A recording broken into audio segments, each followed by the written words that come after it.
Caregiver's Guide, providing a bed bath for your loved one at home. Giving your loved one a bed bath can be a comforting and intimate way to provide care and maintain their hygiene, even while they're on hospice at home. Let's walk through the steps together. Before we begin, gather all the supplies you'll need within reach. This includes a basin of warm water, towels, washcloths, mild soap, gloves for hygiene, and possibly a waterproof pad to protect the bedding. If movement is painful for your loved one, it may be indicated to administer a dose of prescribed, as-needed medication prior to starting. Raise the bed to a comfortable level. Ensure the room temperature is warm enough for comfort, as your loved one may be sensitive to changes in temperature.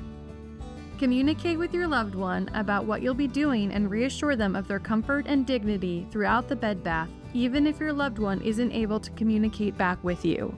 You may need a waterproof pad underneath the area you will be washing to prevent the bed from becoming wet. Put on gloves to maintain hygiene and wet a washcloth in the basin of warm water. Wring out excess water to prevent dripping. Starting with the face, gently wash one area of the body at a time, using gentle strokes and mild soap. Be sure to rinse well and pat dry to prevent irritation. Respect your loved one's privacy and modesty by covering areas not being washed with a towel or blanket. Encourage them to help as much as they're able to. Change the water in the basin as needed to keep it warm and clean, ensuring your loved one's comfort and hygiene.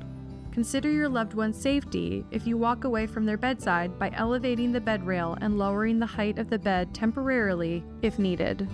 By providing a gentle and thorough bed bath, you're not only maintaining your loved one's hygiene, but also offering them comfort and dignity during their time on hospice at home.